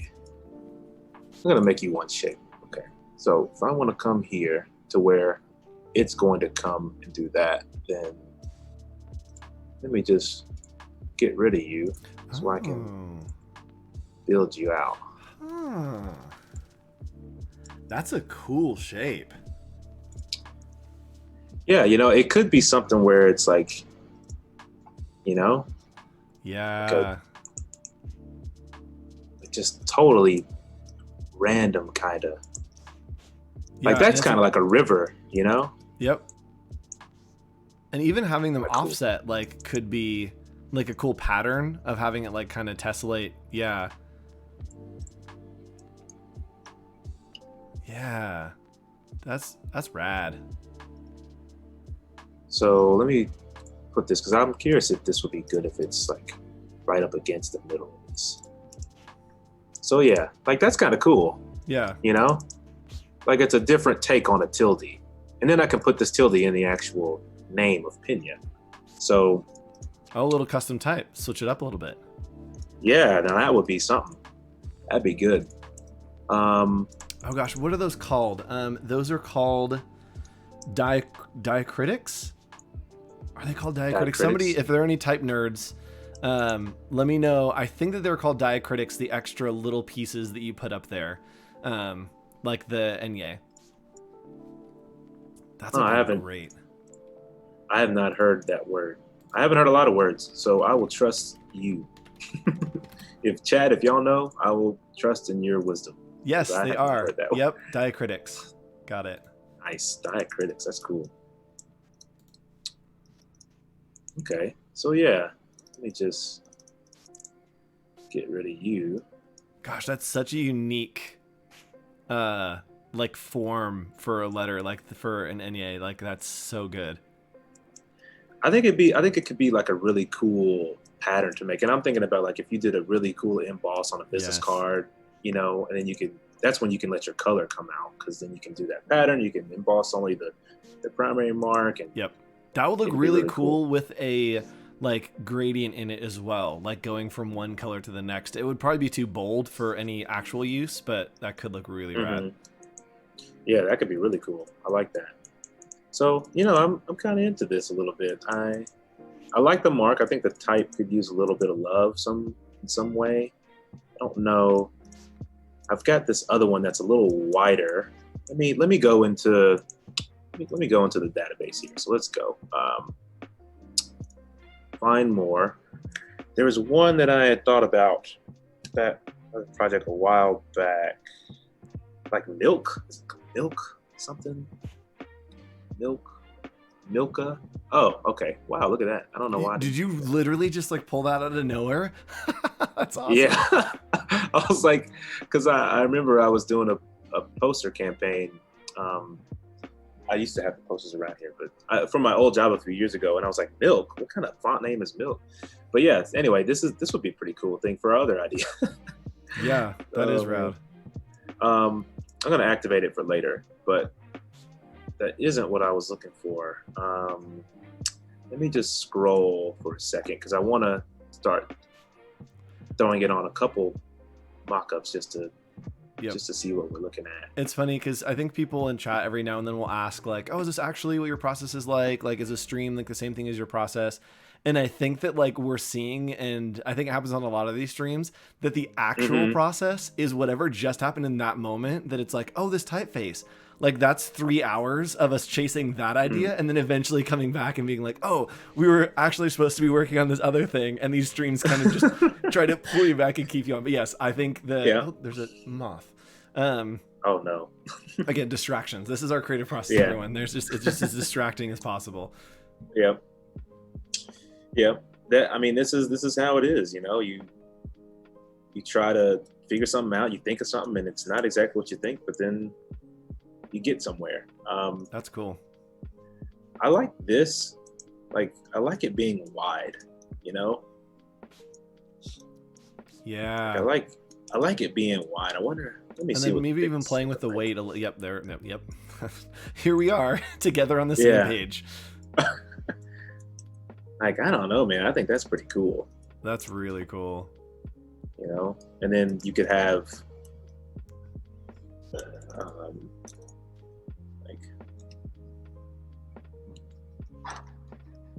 obviously that's not exactly what I would do, but exactly that seems like it's gonna look great on a shirt. That'll be perfect. Send me the check. Visual hierarchy. Send me the check. Yeah, that's freaking rad. I love the contrast too between like the super wide and then something that it feels a little taller.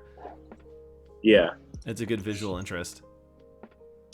Yeah, I'm just thinking about how Kat can use it because she's the one that's, going to be really have fun with it. And um, I don't think that I can space this out as much because I think I can do that though. Or come here.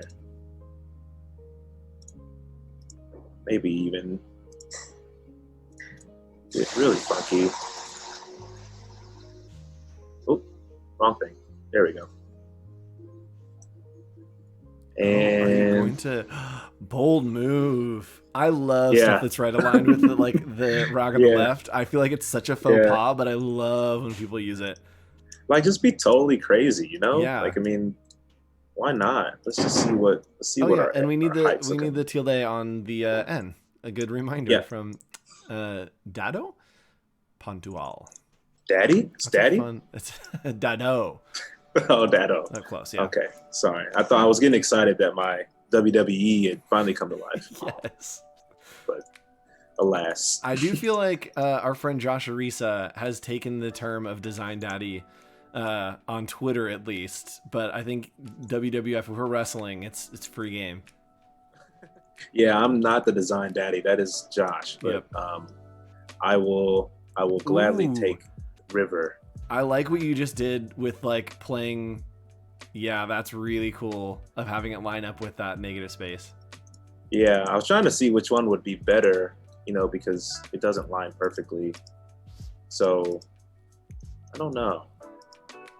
I think inherently you want to see it line this, but let's just look. I think you want it to line here with this one. Oh, I'm gonna sneeze. Hold on. Sneeze away. Let it ride. And then I want to make sure that the spacing is all the same because I want it to be really like patterny. So I'm gonna do that. And then that could be something cool. Because then like you have this mark in itself, right? That could be it. And then you have this as just an icon. Yep. Like they don't have to work together. Like, is it allowed to rotate? Like, could it be a pattern where it's rotating like by 90 degrees each time or something? Oh yeah, for sure. So I was thinking like I'm gonna save this and then yes, it's what are we? We're literally 3 minutes away from being like, let's move on to reviews, and we're like, okay, we should save.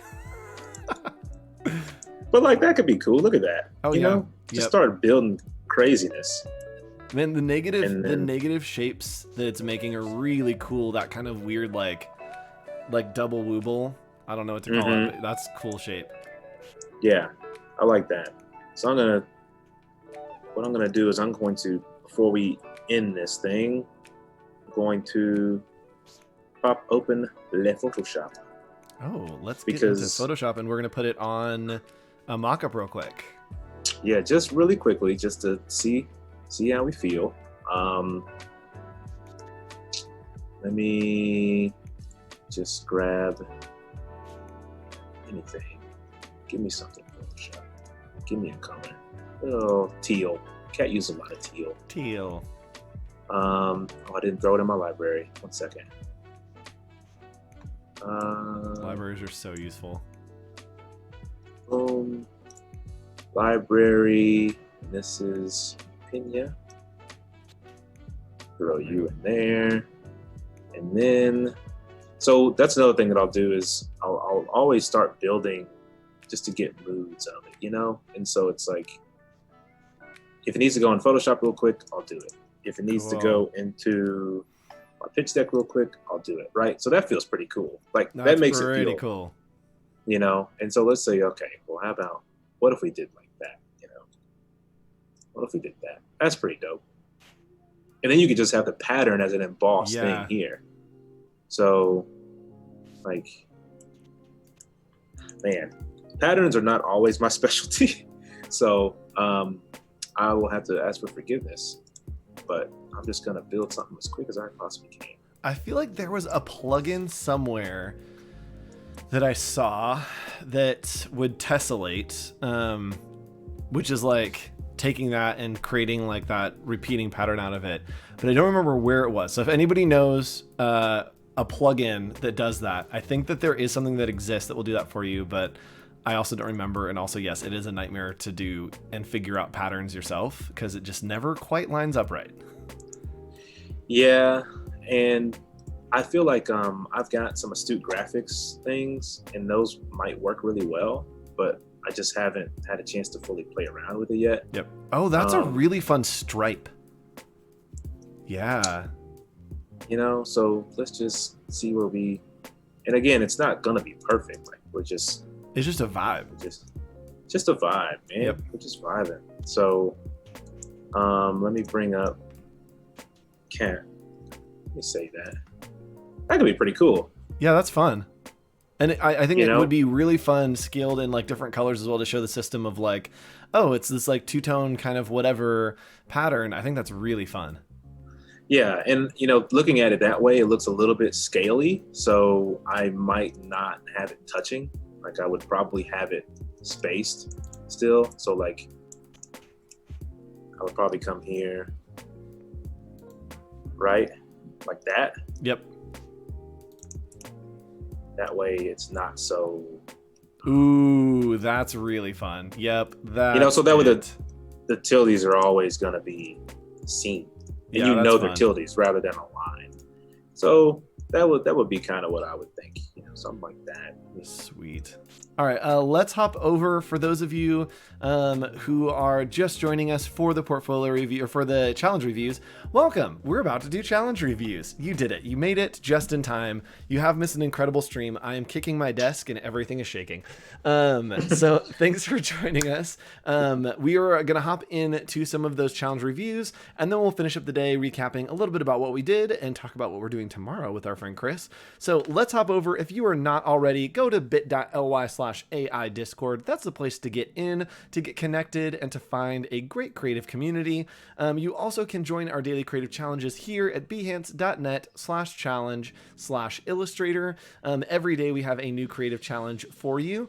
This week it is Julia. I believe this week and next week it is Julia. And then it is yours truly coming up later on, I believe July 20th. We're doing a workout video theme. So we'll be having fun with that. So tune into the daily creative challenges. We'll be getting crazy in the future, but right now we're going to look at our Discord. So let's hop on over there.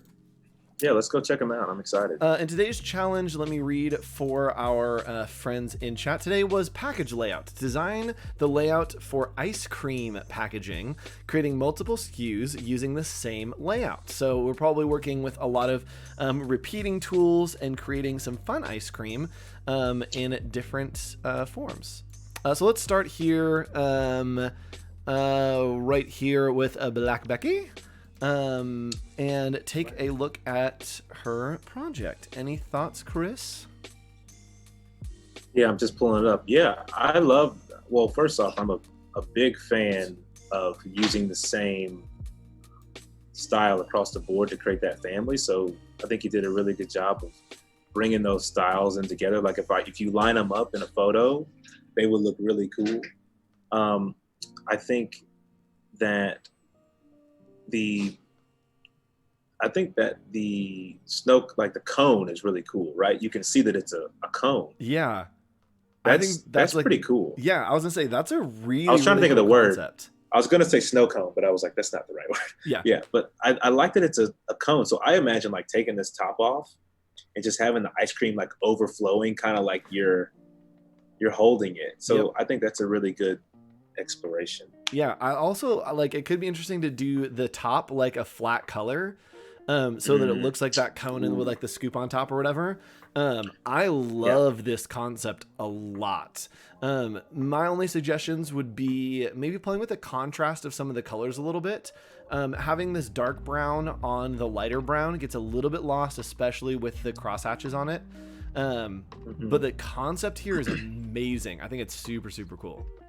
Yeah, one other thing that I would say just real quick is like always think about the product that's going in. So like I think your nugget works great and your orange like could also work with the nugget, but the banana, like if it was banana and peanut butter or banana and chocolate, that brown would definitely make more sense. But I feel like the orange works better for the banana in a sense, like because it's banana. I agree. So just think about that brown instead of like change out the brown maybe for something else. So it's dominant color kind of representing what the flavor is. So even switching the orange so that the thing is mainly orange. So that the main color is that flavor. Or even just having like the cone be one color across the board because it's a cone, and then the outside of it is the color of the flavor. Yeah, that's a great idea. Yeah. So first challenge, let me flip over and see what that was. Let's keep going up. So the first one was label design. So I think we're looking at this next one by LD Camilla. That is a label design. So let's look at the actual label a little bit, and then I'm going to pull up the mock-up because it is a gorgeous mock-up. Yeah, great job with the mock. Yeah, that looks fantastic. That's a beautiful thing about mock-ups is that it makes you like your art. So it's so true. If I'm on the fence about something, I put it on a mock-up and I'm like, okay, yeah, it is good. Okay, good. Always show your clients a mock-up. Yes. Always. Don't ever show them a flat logo. I try not to show them a flat logo first. At least show them the logo on like a picture. But I think you did a great job with the mock-up, and I love that you put a pattern behind it too, so it's not just like a mock-up with a color. But the label itself, I really enjoy the whimsicalness of it. I love that there's this shape to the bottom left is an actual lemon. That's cool. Like it's not just a circle, like it's a lemon and it's got like juices. You put some texture in the O for the lemonade to show it's a lemon. You repeat that texture with the circles. I mean, this is just really fun. And then having the black can I think is really cool too. Somebody else commented on that. I think it's a really fun little element to have. The only thing that I would suggest is if you were going to do the black can where you have lemonade, make that full black instead of gray like it is. And that way it'll match the top and really bring the brand together. It's just a little bit too light on that gray that makes it feel not as cohesive. Putting that to all black will make it a little more edgy, especially if you're going to do a black can like that. Yeah, I would agree with that for sure. I would think about, obviously this is a challenge, but if you go from a client perspective, like if they are trying to be an edgy lemonade, then really cool with the black. But if they're trying to like get the middle schoolers down the street to buy the lemonade to eat with their Girl Scout cookies, then you might just stick with the white can. Because they'll be a little bit less in your face. But I love that it goes black with the type. That's cool. Oh my gosh, I want like an edgy lemonade. Well, I guess it's Mike's Hard Lemonade, but like an edgy. I know. I want like an edgy lemonade brand, but like for kids. All right, keep going up. Creative Ish. Creative Ish. Let's look at these. So this is again the 3 SKUs of an ice cream packaging. Yeah, I really appreciate.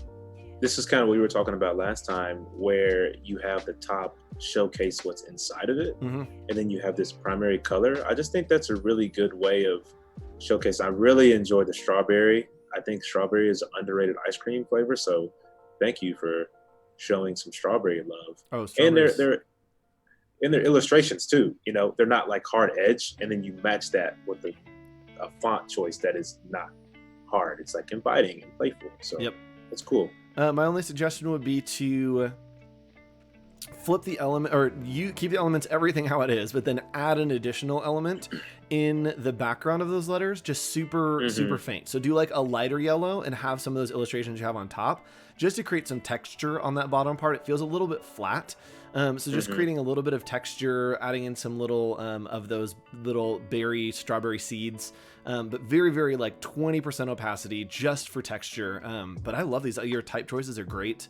Yeah, I like, just because for visual, I would put lemon something so that you have 2 lines, so that it's like lemon drop ice cream, so that it stays cohesive across. But if it's lemon, then it's lemon, but lemon drop might work.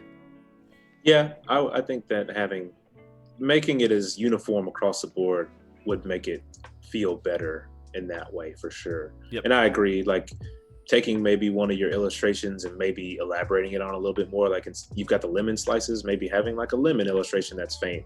You've got a cookie dough, but you've got like the cookie dough, maybe do a cookie for the big thing. The strawberry, like do a strawberry. instead of just the drops. I think that's a way to make that larger body stand out more. Yep. All right, continuing up, let's look at Ant. Ant, you do every one of these challenges, and I love it. Every time we do reviews, Ant is always in here with a project. So let's take a look at these. Any thoughts off the bat, Chris? I love the fact that it's just embracing craziness. It's cool. It's just saying like, hey, we are a really fun ice cream, and I feel that coming across.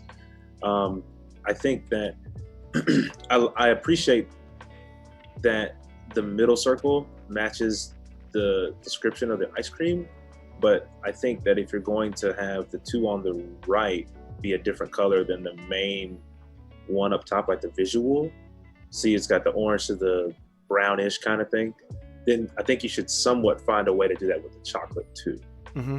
So it's more uniform across the board, but really creative for sure. Like this is cool. Yeah, the type is gorgeous. I absolutely love the type that you've used.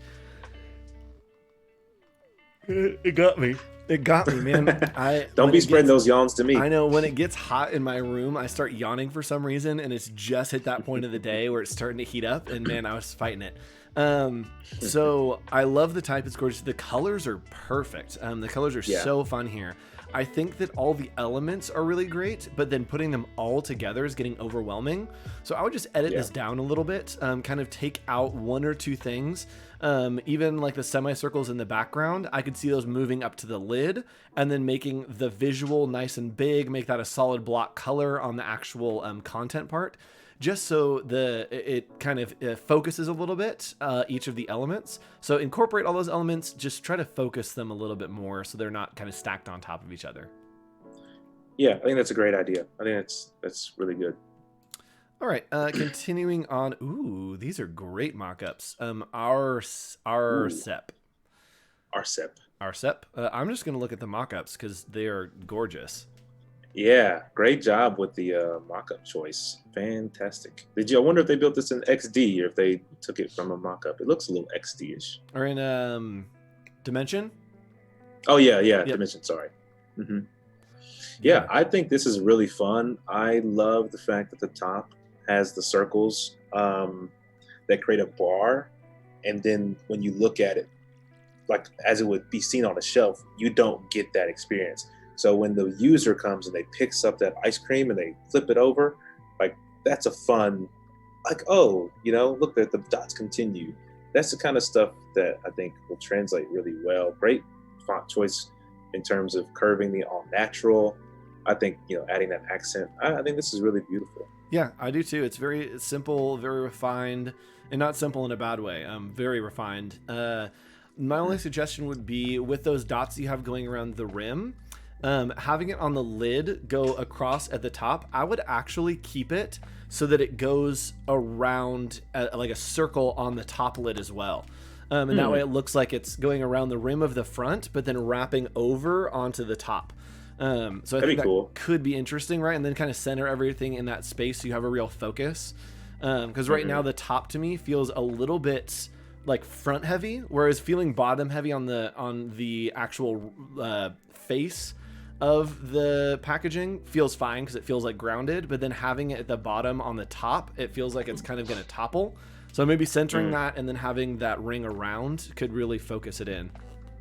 Yeah, those are really great. Yeah, great suggestions. Good job. I like that a lot. Like, I am so hungry right now that just like I can't look at it anymore. I'm gonna have to get a lot of ice cream after this. My goodness. Danone asking for feedback from our mentors. Well, guess what? You get that and more. Let's go ahead and take a look at these and give some feedback. This feels so artistic. Like it just feels like I would see this at an art show. It does feel like minimalist. It's almost like pop arty. Like if you pushed it further, it could go really like pop art.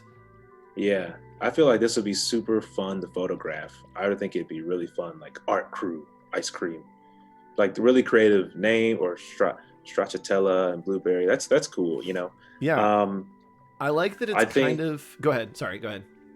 No. I was just gonna say that since you've got the blueberry on that one, and then you've got the dots that show strawberry and the lemon, like add some blue into those dots, Yep. Give it some color. Yeah, and I think if you're going, so I think the concept that you're going for here, and if not, have this for free, is that it is like an art kind of like drippy kind of paint kind of thing, which I really like. I would add a paint bucket handle on there, and either like literally put it on the sides or put it so that it's like, looks designed in there. I think it could be really fun to sell that idea that it is kind of this drippy paint bucket for the art crew. And then I think make sure that when you're working with your copy, the capitalization stays consistent. Strawberry and blueberry are lowercase, but lemon is uppercase. So whichever one you want to do, just make it consistent across the board. But yeah, I think that there's further, you could push the concept a little bit further, and then incorporate some of those things, like you said, of doing the blue and the blueberry will really take it to a new level. Yeah, and I'm zooming in more, and I can see that it is navy with some brown. So I think that you should just make that blue a little bit more blue, so it's more easily seen.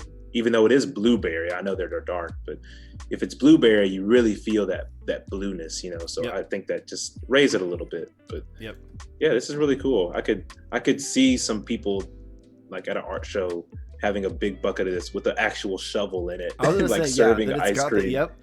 That'd be cool. Nice.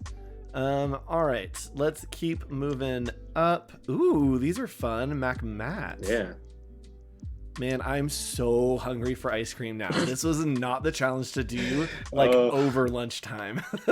Oh man, it's almost like here it's really hot, so there's no doubt about it. I am getting me a milkshake or some ice cream or something. Yeah, this is cool.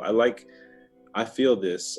It feels what's the word I'm looking for? Like really, really Arctic because of the sharp. It does. It feels edges. Cold. Yeah. Yeah, I feel like if I touch this, my hand would just freeze because everything's sharp, and that's pretty good for ice cream because you want it to be cold. Yep. And I like that crystallized. Where it is separated. Yeah, like this is cool. It's cool. Yeah, this is really cool. I love how you've broken up the words. Again, we talked about it earlier. I love having the rag on the left and doing that flat right side. And so I love that you did that because we literally talked about it earlier.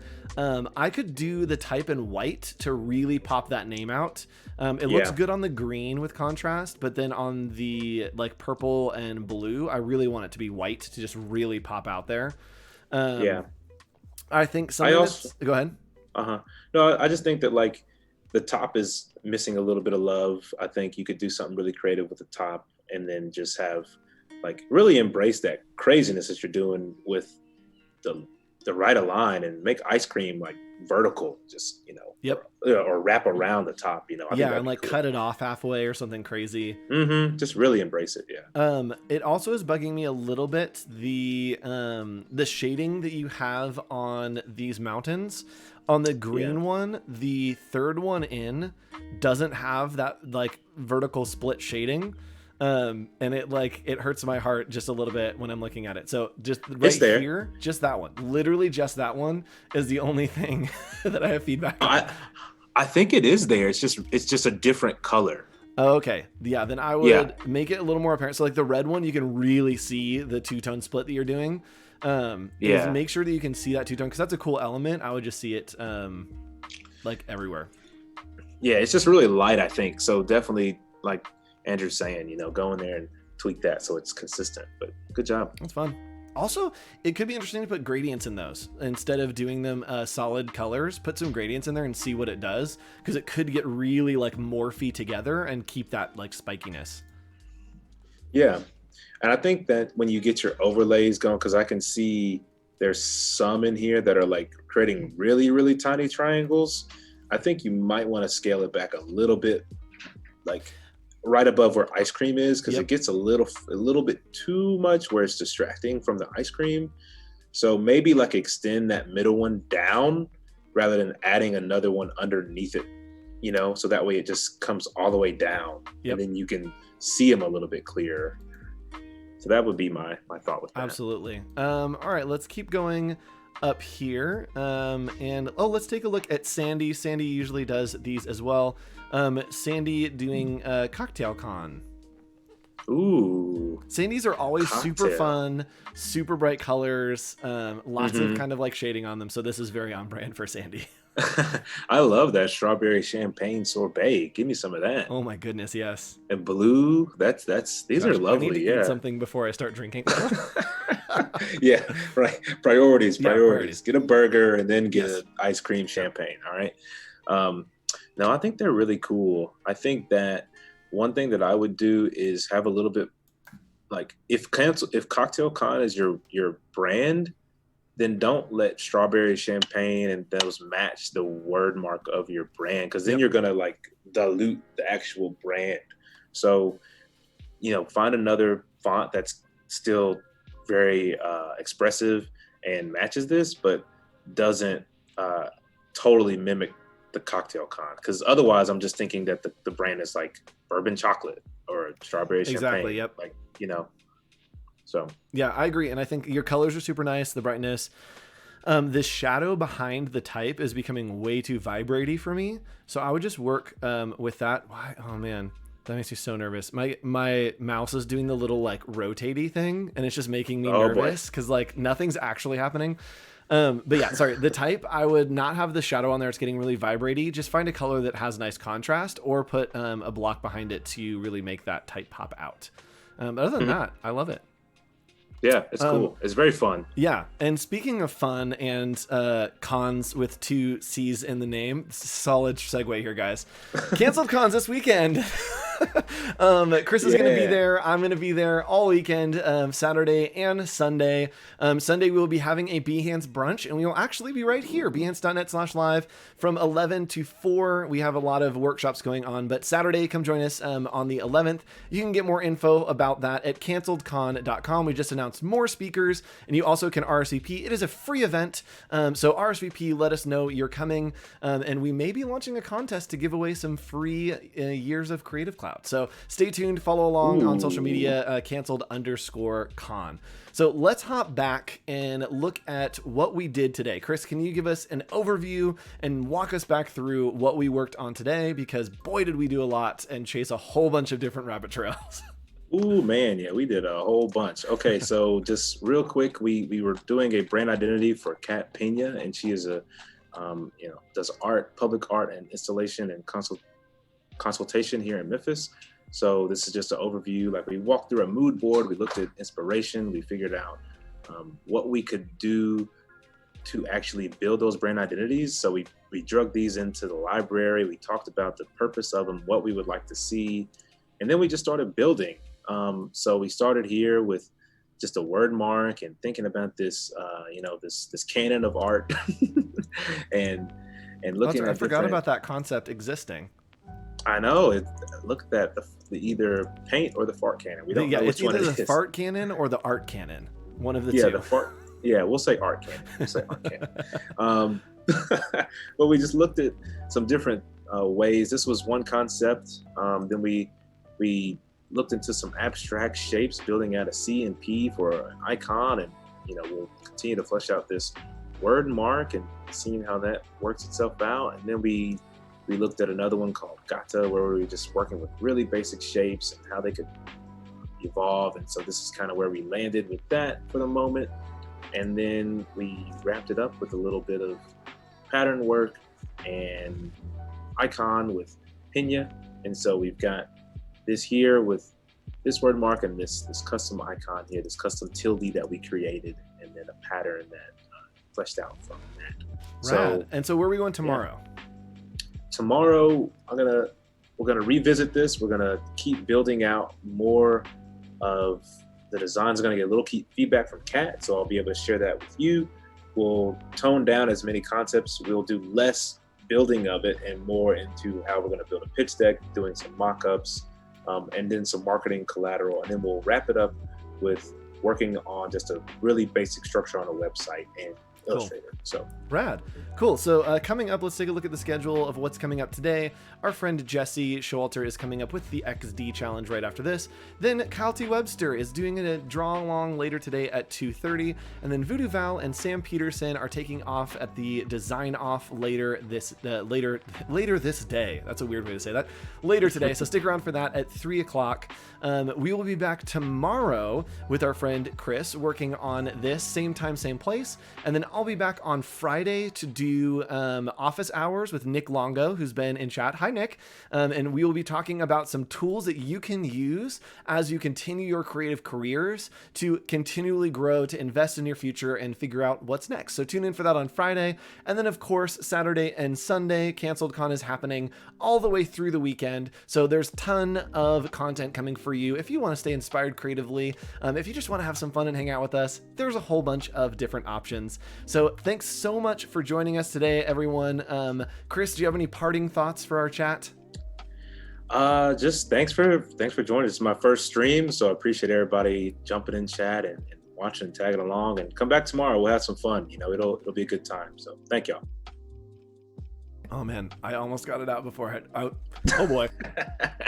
Uh-oh. And that's how we end the stream, everyone, with Andrew finally losing his voice enough to start hacking up along. My goodness. All right. Well, it's good to see you all here. We'll see you again tomorrow. Don't forget to go sign up for CanceledCon. Follow Chris on social media. Call your moms and say hi to your friends. And I will talk to you guys tomorrow. Bye. See ya. Keep punching.